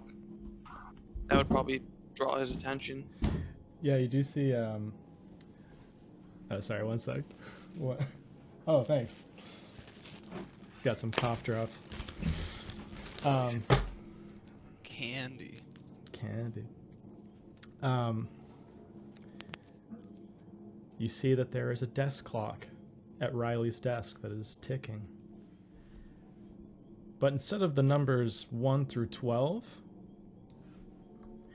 you see this around in the spots for 1 through 12 on the clock. Along the shore. All caps, no spaces. Yeah, it's like ALONGTHESOSHOR. The R is in the 12 spot. Oh, around the claw. That's weird. Is there a window I can go to in the lab? I want to look for like a window. You go up, and instead of the skyline of New York City, I'm going to have you give me a sanity check.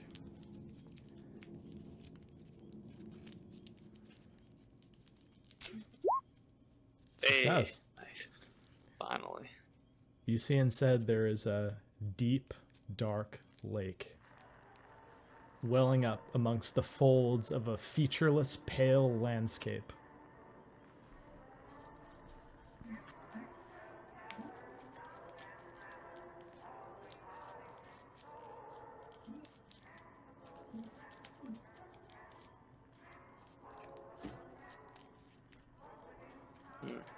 And it's at this moment that you start to hear something coming towards you. You hear very, very distant footsteps. But heavy footsteps, like someone tall or built, muscular. Just they're timed with the ticks of the clock perfectly.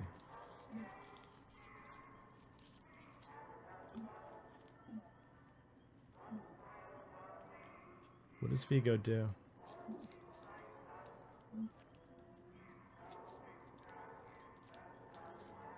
He's gonna call out. Hello? Someone there? Riley? You hear a noise in response that sounds like someone turned on the static of a TV up to like maximum volume. Just the sound of static, like a radio, or like someone with a radio or someone with a TV is like walking towards you at a distance.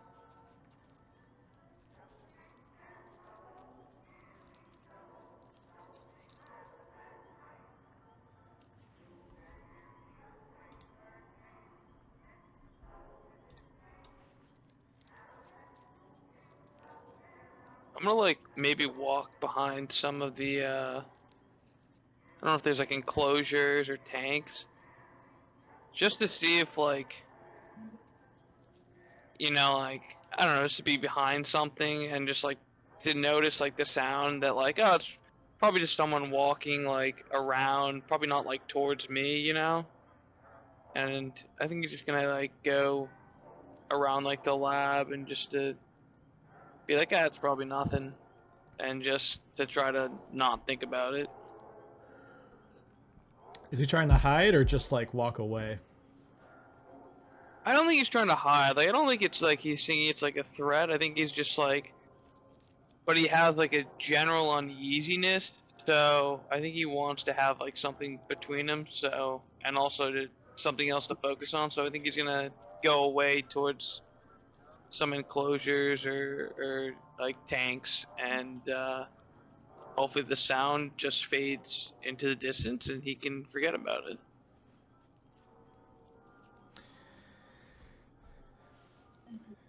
As soon as you start to walk away, you suddenly find yourself in this like sterile, almost like hospital looking hallway. And there's an Indian man standing in front of you. And he says, "Was your father always afraid of strangers?"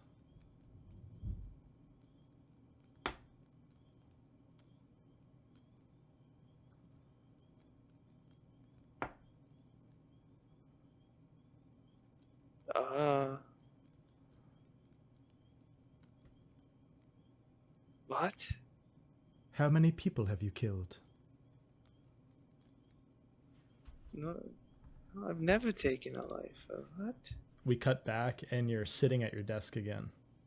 You rise. The day has come, the day has come, the day has come, the day has come is typed out. But you're exactly where you started. And you hear the ticking noise once again.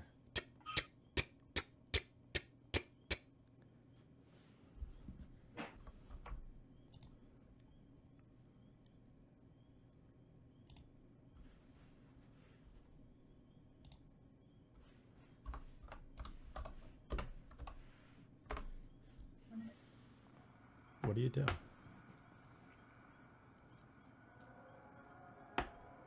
Does it feel like I like just woke up from like a dream in this moment? It's one of those moments where like you have a dream of waking up in your room and then you actually wake up in your room again. Whoa. This has to be the dream that was just dispensed with, right? Surely you're awake now. Yeah, I think he's going to leave this environment. I think kind of a freaky dream, and he doesn't really want to be around the lab right now, so he's going to, assuming no one's there, unless he sees like Riley or someone, he's just gonna make his way out and go for a walk in the park.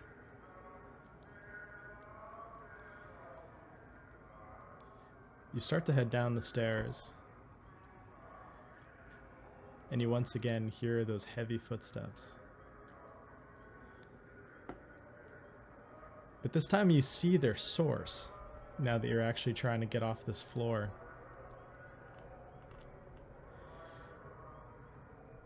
You see this huge person, maybe 8 or 9 feet tall,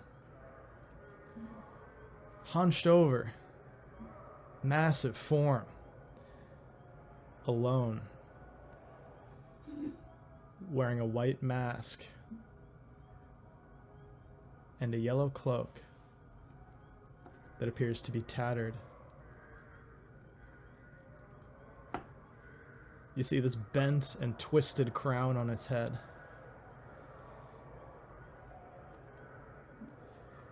And this entity appears to be headed up towards you, but it's moving very slowly.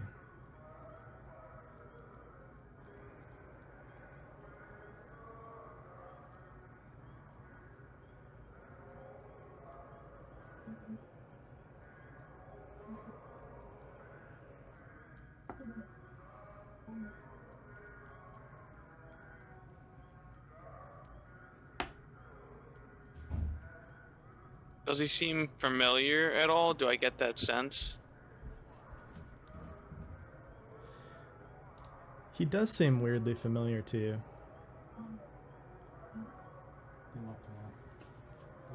Thanks.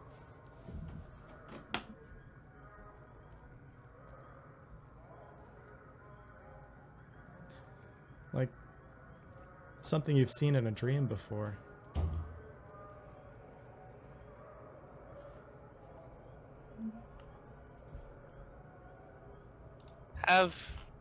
Have we met before?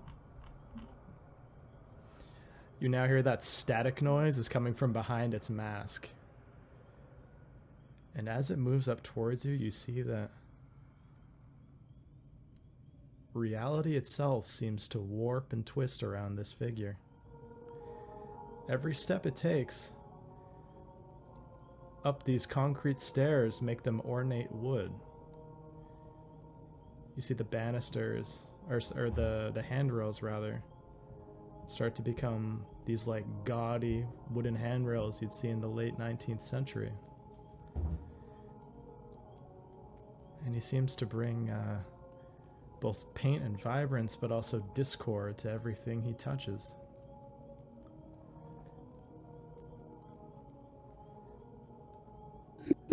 And now he's just one floor away from you. And he's slowly moving up. I think I'm gonna slowly back away without turning around. But just like slowly start like stepping back and just like watching this figure. As you step back, you bump into someone. Oh, excuse me. I'm sorry, I didn't see you there. You see Abigail Wright standing behind you. She says, "It's okay. You can look."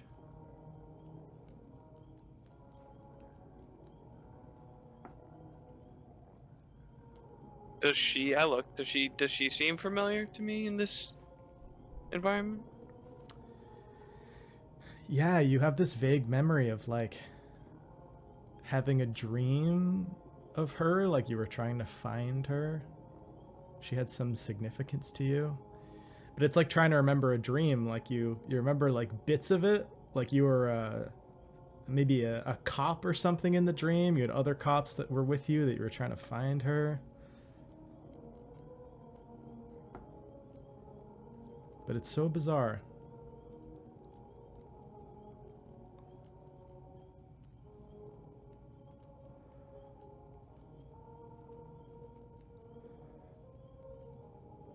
And this figure is just drawing closer to you. Now he's just one flight of stairs away.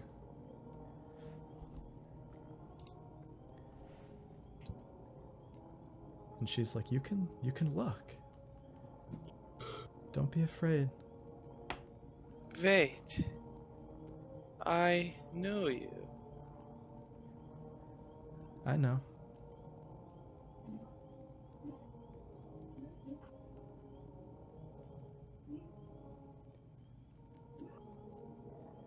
Vigo, you're of the royal line. You can look. It's your honor.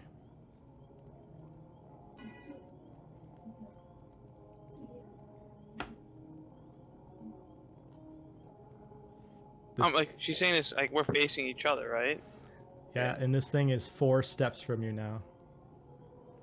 At this point, because you're facing her, it's like this, like you can feel its presence coming up behind you. And you're sort of sandwiched between the two of them now.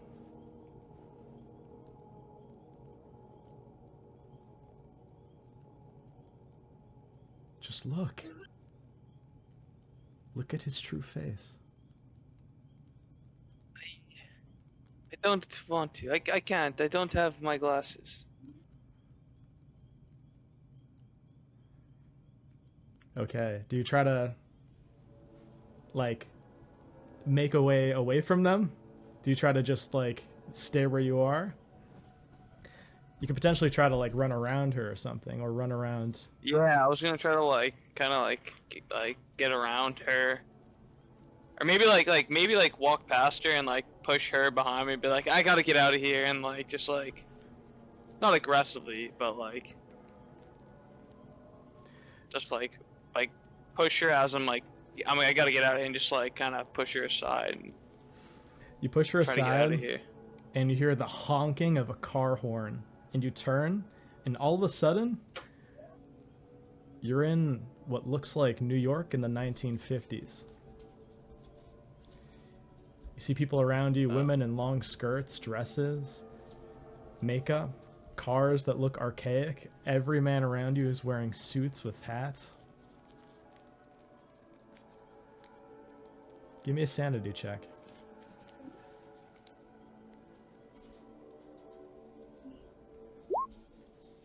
Hey, now I'm pulling them out.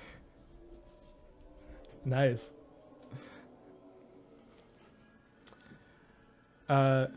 You turn and see Riley. And she's wearing like 1950s attire. But she sort of looks at you and then just keeps walking. You see that there's a man that's has his arm around hers. They're walking together to the park.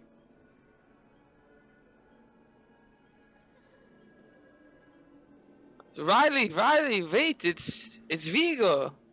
It's Dr. Halvar. You see she looks back. It doesn't seem like she recognizes you, and the man like sort of ushers her along quickly, and they start to like move quickly away from you. Just as you're moving past, you see what looks like a regular like 1950s beat cop who's smoking a cigarette, and you see his face is that of Agent Marcus's. And he's just smoking. Is that our handler? Yeah. And he looks at you and he's like, "Is this gonna be a problem?"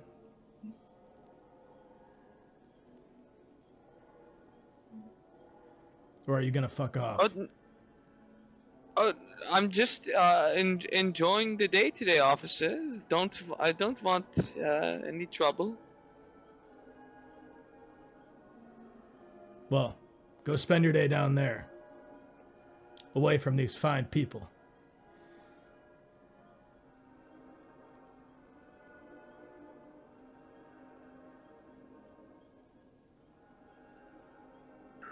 Go! Can I run after her? I'm gonna chase after Riley. Okay. Yeah, you start to sprint after her, and both of them start to move into the park. You see in this moment does that guy have a Cheshire cat on his neck? He seems to have a tattoo. You chase them into the park, and you see that there appears to be a play being performed here. There are all these performers that are moving around you. You look down and you see that you have a uniform on, like you're part of this. And once again, this sharp pain in your head and blood coming out your nose, and you just collapse to your knees, and there's this loud gong that rips across the park. I'm going to send you 3 options as well.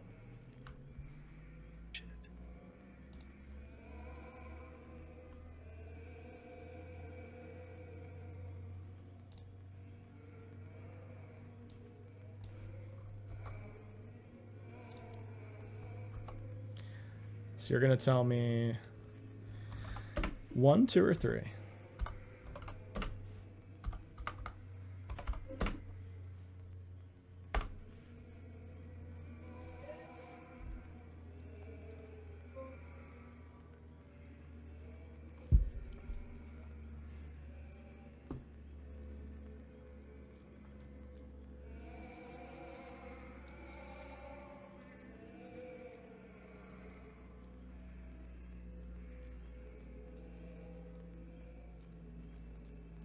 Three.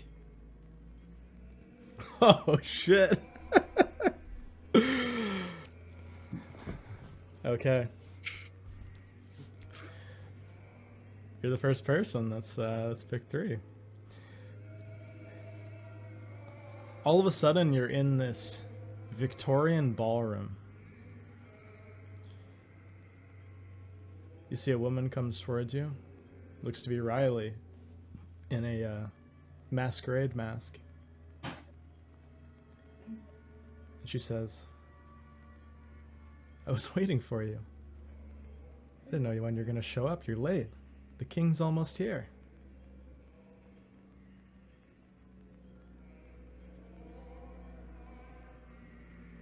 Everyone's in like 18th, 17th century garb, and they're just like slowly dancing. There's like classical music playing in the background, and like Greek and Roman statues, like busts on pillars.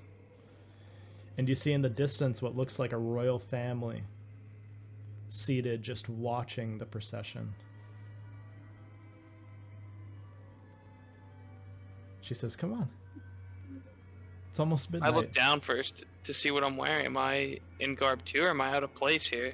You are, but tell me what you're wearing to this function. Ooh. I'm picturing like a nice like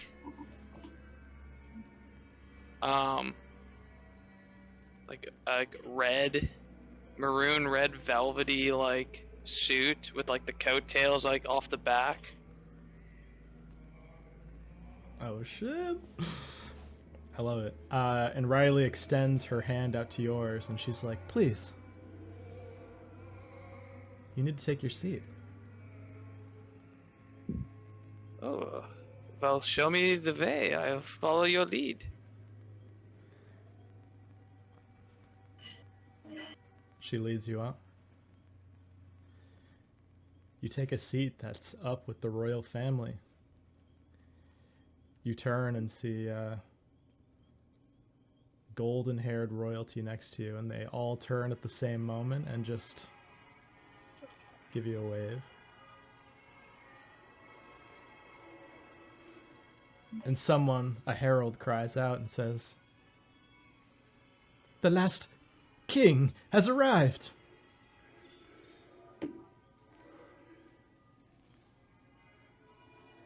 You hear the noise of large oaken doors opening.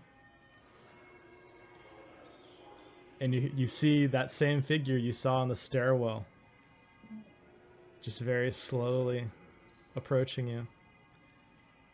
But this time you let it happen. He comes up close to you and reaches this hand up. You see it's this like decayed hand of a corpse. He grabs his white mask and turns it. His face is still obscured by it. And he places it on your face.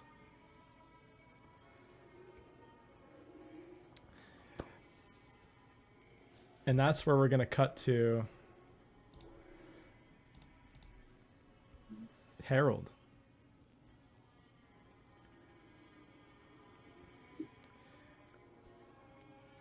The first day passes. The second day passes. The third day passes. 4 days have passed since they went into the night floors.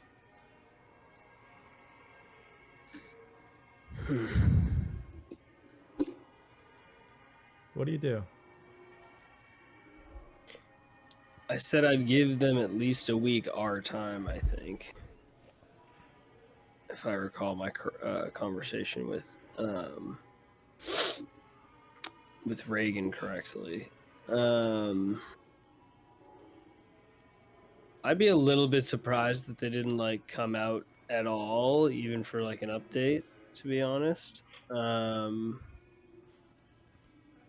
But if I'm not really like hearing anything coming out of the house or anything, I think I would just keep watch and try to see if there's any other like suspicious activity or anybody who's rolling up, checking in on the place, stuff like that. You do see Agent Marcus. He comes by probably on the fourth day. He pulls up beside you, and you recognize the sedan that he's driving as the one you saw on your walk with your dog. The one that was idling across the street from you. And he pulls up and he's motioning for you to lower the window. All right, I'll roll it down. And he says, "The fuck happened?"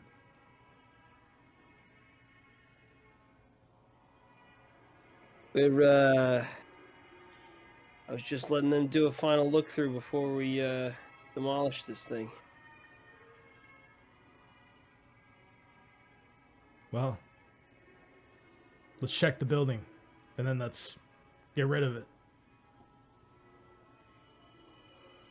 Yeah, we got 3 guys in there right now. So, if you and I want to sweep through, just, I'd advise not shooting any of them. But I would advise being armed. Yeah, I mean, we'll do a sweep, but it's been 4 days now. I mean, I want to get this over with. Oh, you never been in there? No. No, get ready. And I grabbed my gun, and I thought we had brought like some heavier weaponry in the car with us. Yeah, all the explosives are still there. And Marcus is like, "Hey, help me out with this, will you?" He pops open his truck, and you see there's a body bag in there. What you using that for? I just got to get rid of it. So it's going down in this building. No time like the present. This building is not going to exist in 48 hours. And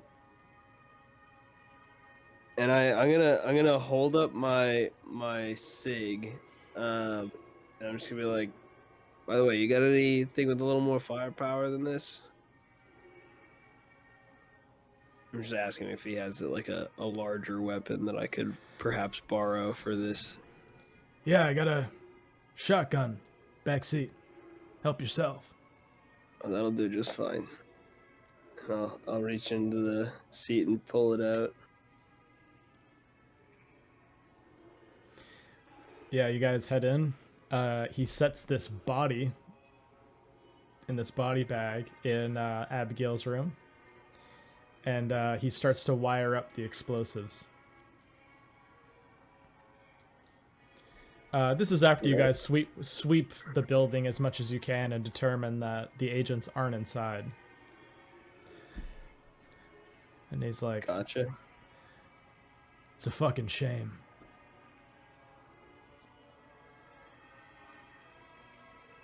They were good men.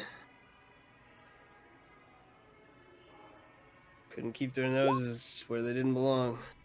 Oops.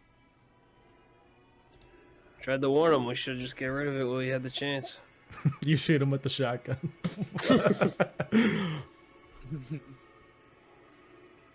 You're the only one that followed protocol. I respect that. I'm probably the only one who knows how to read. And you guys get the building rigged up. The sun is starting to set. And he hands you the trigger. And he's like,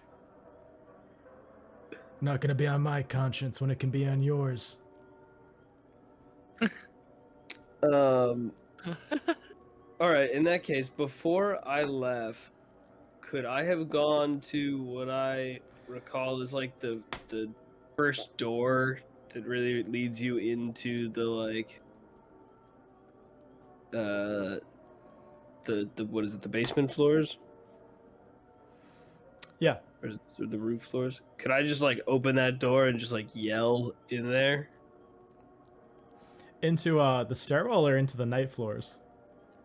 Is the night floors like a doorway or is it like a stairwell?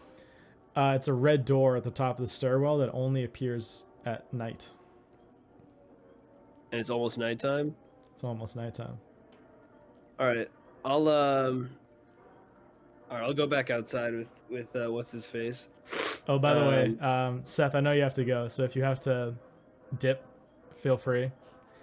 Yeah, I might hop off in a minute, but I'm listening for now. Cool. Yeah, I'm just gonna have this short scene with Harold, and then I might do a very short one with Ryan, but we'll see. So after they finish setting everything up, Harold walks out, and like I guess it's about sunset time. He's gonna walk up and be like, "Oh, actually, I just remembered. Let me go check one last door, and then I'll be right out. We can get this thing over with." I'm gonna make a roll to see if you can tell that you're trying to do this. I'm gonna put it at. He is a pretty high human. He has 60, so I'm gonna have to roll under 60 to tell if you're being a little nefarious.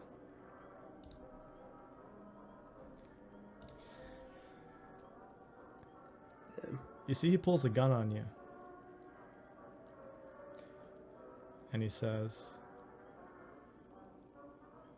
"I lost a whole fucking cell last year. Some fucking serial killer in the subway got him.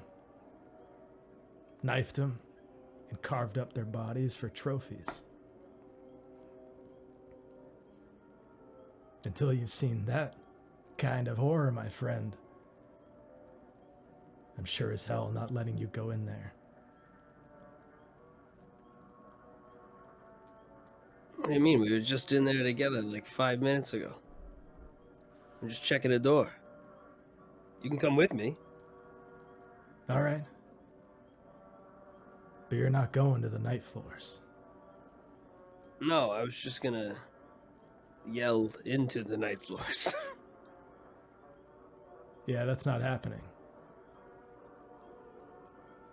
All right, well, you caught me. That's what I was gonna go do. So, I guess if that's the case, I can go back to following the directions I've been given, I suppose.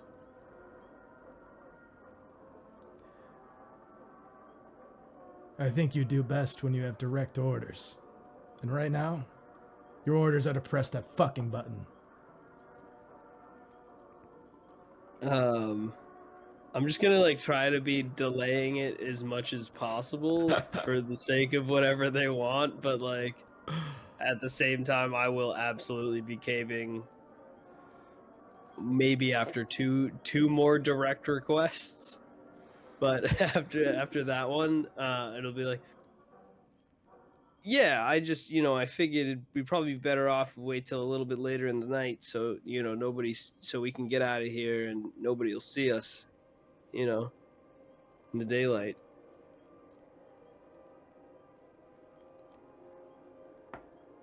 "30 minutes. Perfect. I'll wait here with you if that's what you want."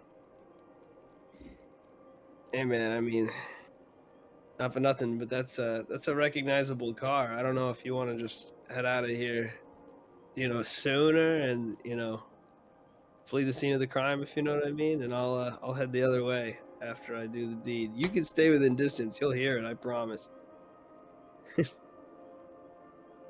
You and me are going back together. What about the extra car?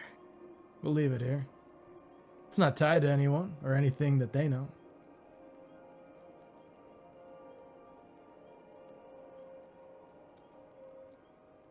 Yeah, fair enough. What's your humans? 10. My bureaucracy's great. Okay. With your humans at 10, there seems to be a certain menace to the things that he's saying.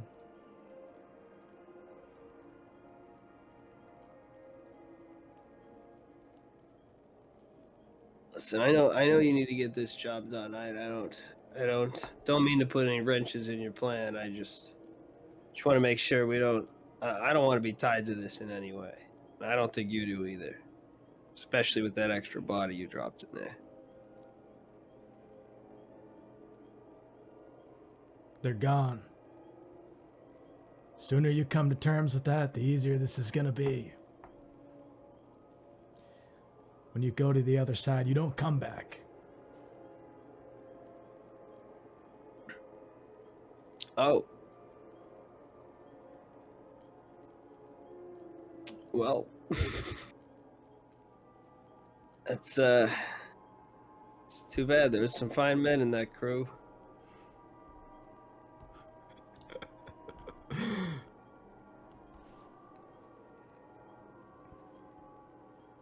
If it feels wrong, it is wrong. That's what you know. And that they fucking didn't. And you reached the 30-minute point. Do you keep delaying or do you hit it? I'll delay for like 5 more minutes. I'll be like, let's get in the car, let's get ready, and let's be driving when I press the button, you know? Okay, he gets in the car with you. He wants you to go in his sedan. So you get in the passenger, he gets in the driver's seat. And he places his Glock in between you. Gotcha. Could I go first into the car that we had, make sure there's no traces, and like wipe down the surfaces for fingerprints and stuff, just to make sure that I'm not indicated in any way, shape, or form by that vehicle? Yeah, you certainly can. Yeah, you wipe it clean. Marcus even helps you. Perfect. Delaying further. Yep. And then I guess we'll start driving away, and I will plunge away as we drive away. Yes. He doesn't start driving until you push the button. I take one last 15-second glance at the front door of this apartment building, and I slowly reach my finger down and press the button. Oh fuck! You killed us. The only survivor. We just hear this loud explosion, this boom that rips down this street, and we just see this car, this small, shitty sedan, speeding off. We catch a glimpse of Harold in the passenger seat as it whips by our camera, which is shaken by the impact of this explosion. As we conclude chapter 1 of this campaign. All right, death tally question mark. So we'll need the next part of this chapter will take place in 2015. Holy shit. Holy. Yeah. So Harold will stay. You'll just be 20 years older. You'll be the grizzled veteran. I was gonna say, I don't know if he'd still be alive. He'd be older, but I'm gonna reveal this real quick. 73. I had these on deck in case we had any survivors, but